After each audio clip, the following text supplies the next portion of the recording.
And we are back with the third segment of the GSMC Basketball Podcast, where I'm going to, once again, as I said earlier, I'm going to talk about the matchups that went on last weekend, because obviously we were all way too busy watching football and watching Taylor Swift.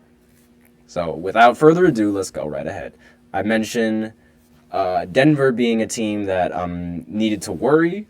And after this last weekend, I think there are several teams that also might need to hit the panic button. The Nuggets aren't one of them that need to hit that panic button, the panic button, but they do need to stay on their toes just a little bit. The Heat are a team I mentioned before that are capable of making deep playoff runs despite being a low seed, and they've proven it making it to the finals with Jimmy, despite being an underdog in a lot of those series. However, they lost in a blowout to the Knicks. A lot of people are losing in blowouts to the Knicks recently. It came as a sacrifice from the Knicks, however, as they lost Julius Randle to a shoulder being dislocated. So it's not one, but two teams that need to hit that panic button. Because not only does Miami have to Miami have to face the fact that they lost to the Knicks, who are a great team now, but they aren't one of the top teams that I think have a chance to make it all the way to the conference finals, like the Bucks and the Celtics, because they are running the East. So if they're having this much trouble against New York, imagine how much trouble they're going to have against some of the other teams in the East. But apart from the Miami Heat needing to enter panic mode, the Knicks might need to enter panic mode because now Julius Randle is hurt. Me personally, I'm not a big fan of Julius Randle. I'm not even going to lie to you. I do not like Julius Randle's game. I think it's lazy. I think it's weak. I think it's slow. I think it's not it. I don't get the thrill of watching him, because there are times where if he's not hitting his shots, he just doesn't play defense. And his effort is just lacking sometimes, especially on the defensive end. He's not that strong of a rebounder as I think he should be. And everything, he doesn't even shoot beautifully left-handed. Now I'm just nitpicking, but regardless, I don't really find I don't find the aspects of his game all that intriguing to me. So I personally think the Knicks are going to be fine, because not only do they still have a good enough team and good enough players around them with the OG Anunoby trade recently coming in, but they also still have Jalen Brunson, who was their leading scorer with 32 and is known for his elite scoring. So while the final score was 125-109, it was still a close game, relatively throughout. It was a game of runs, I guess you could say. It was good ball between both teams. It's just that the Knicks happened to go on the run at just the right time when they needed it. But a team who might so you might argue that okay, if it was a game of runs and the Knicks just so happened to go on a run late in the fourth, then it's that could have gone either way.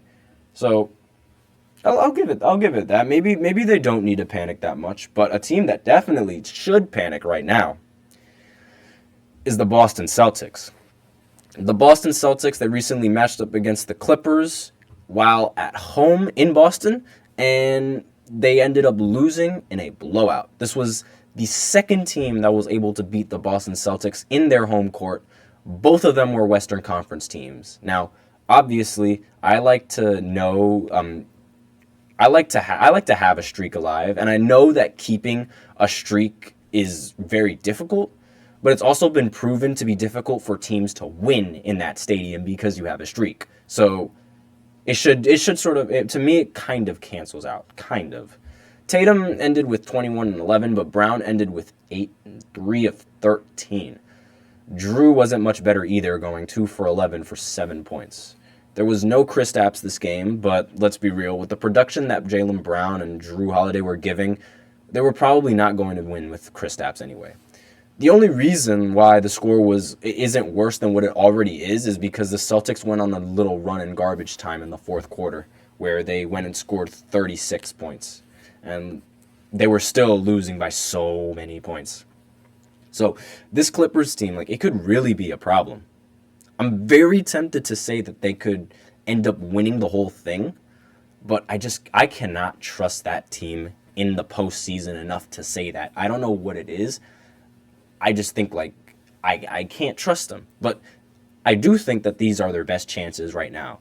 The Clipper Stars, like, they really showed more, like, for this game on the defensive end than they did on the offensive side, strapping Jason Tatum to only 21 and Drew and Brown to barely getting 10 points, respectively. There wasn't, like, one individual that had a great game, like how I mentioned Luka's game with the Hawks, and everyone all around sort of did what they needed to do, even with, like, how badly both sides were shooting. Like, they were still able to make up for it. At least, the Clippers were definitely able to make up for it. It was more of a defensive battle. These teams have great perimeter defenders, so it makes sense how the shooting tonight from both teams might not have been that great. And the Celtics and the Clippers ended with only 10 threes made respectively. Just to give you excuse me. Just to give you guys an idea of, like, how many threes they've been making and just how bad the shooting was in this game. The Celtics should definitely worry about this matchup in the playoffs. And I think this is the perfect matchup if you're both sides, honestly. Like, every player can guard every player on this roster. I feel like it. And it's really going to come down to who has the good night and who can have more good nights. That's really what if this final series were to happen, that's what it would come down to. And, like, you might be saying, like, oh, well, that's why it needs to come down with every series. But, like, you guys know what I mean. Like, it's either Jason Tatum completely locks down Kawhi or Kawhi completely locks down Tatum. It's one of those two. And they need to happen in order for either of those sides to win. Like, it'll be Jaylen Brown against Paul George. Then it'll be Russ. And actually, wait, no. It would be Tatum. Then it would be Tatum on Kawhi. Then it would be Paul George on Jaylen Brown. Then it would be Harden on Drew, and then it would be Westbrook on, obviously he'll come off the bench, so it would be Man on Derek White. So they have a lot of the Boston Celtics. Like, the fear about Boston is their perimeter defense. The same thing with the Clippers. Like, I mean, Harden doesn't really have that perimeter defense, but Paul George and Kawhi Leonard definitely do, along with, like, some flares of Russell Westbrook. Whenever Westbrook isn't, like, trying to get a rebound, he can play some decent defense. However, this matchup, again, is all dependent if all these players can overcome the playoff bugaboos. Like, as I mentioned before with the Clippers and Harden, they've been notorious for missing, for failing when the light shines the brightest, and they're like the Niners of the NBA, the Celtics. We can put it that way. Actually, wait, no. Yes, yeah, they're the Niners of the NBA in the sense that every team, or every single one of their fans, they think they have a shot, and they legitimately do because of their team and their rosters. But at the end of the day, they end up falling short and not winning the whole thing. That's what San Fran has a tendency of doing, and that's what Boston has a tendency of doing.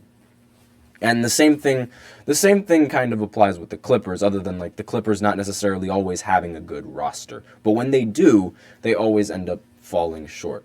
And the individual players, Harden and Westbrook, are very well known for falling short. So I'm very, like, skeptical on these guys, on these two teams in the playoffs.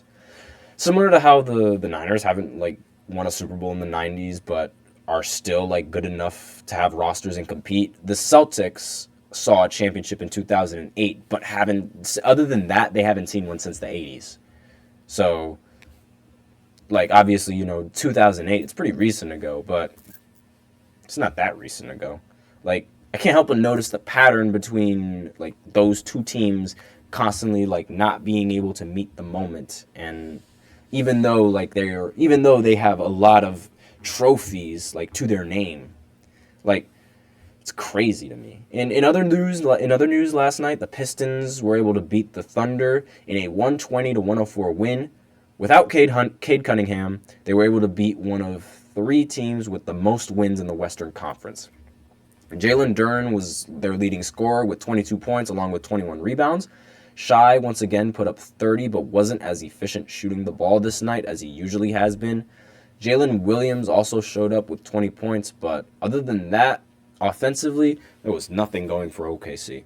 Chet ended with only 9 points and was the third leading scorer. So that should definitely put into perspective just how bad the scoring was. Because if 9 points is your third leading scorer, then no, that's not going to win you any ball games. Obviously, this is probably where you hit the panic button if you're Oklahoma. Because how can you take a top team seriously this year when they lose to the Pistons? I don't care what kind of seed you are, losing to the Pistons this year is a big no-no if you are trying to compete. Especially if you are trying to compete. You do not lose to the Pistons. And not only that, but they got blown out by the Pistons. So it's even worse because they lost worse than anyone else lost to the Pistons at this point. I've been pretty high on OKC through the year, but after this, I think you might have to hit that panic button. The team didn't show up, and it was against the worst team in the league. Coming off of historic losing streak. That team coming off a historic losing streak. If they don't show up against a bad team, what if the lights are even brighter in the playoffs against a good team? I was skeptical about them being able to do this in the postseason only because Shai hasn't had a good postseason because his team was never good enough to make it. But this makes me even more skeptical to the point where I think that they have a chance to flop out. Like how Memphis flopped out against LA in the last postseason. And when the Lakers beat them. OKC, and OKC's most probable L's have been from the Lakers. So, depending on how the seedings work again, if they get the 7th seed and they match up against OKC, or if they get 7th or 8th seed match up against OKC, there's a possibility that OKC might get eliminated. I mean, the Lakers are 2-1 against them right now. Losing to the Pistons, here's how bad it is losing to the Pistons. They already have as many losses as the 1, the 2, and the 3 seed of the East do combined. That's how bad it is. That's how terrible it is.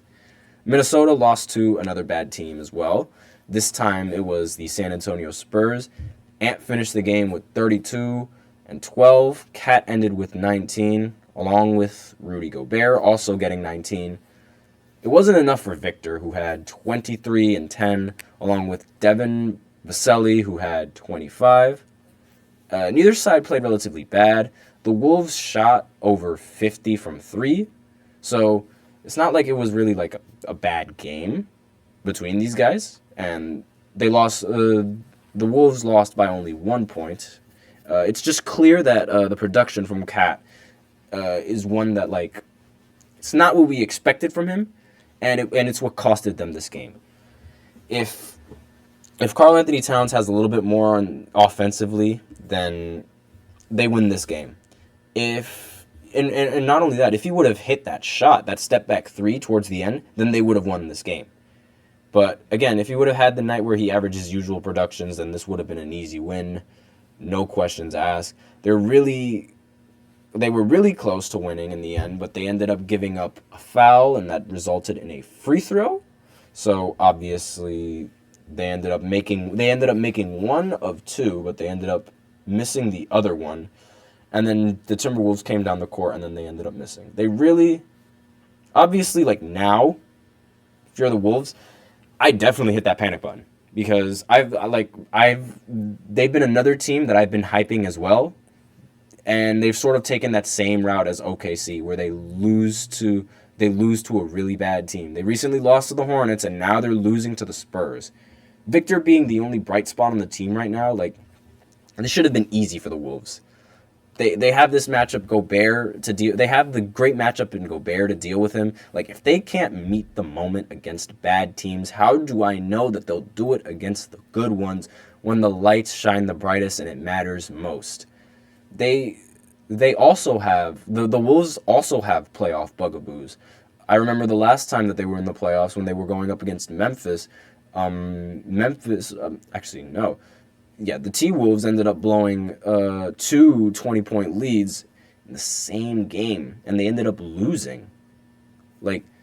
that game. I watched that game. It was unreal to me because of how quickly they were like scoring, and then just how much they stopped scoring, and then how much they were scoring again, and then how much they would stop scoring again. It was like it was weird, but. With that, we are out of time in the first segment. Tune in for the fourth segment where I will be talking about the NBA power rankings. And with that, I will be right back.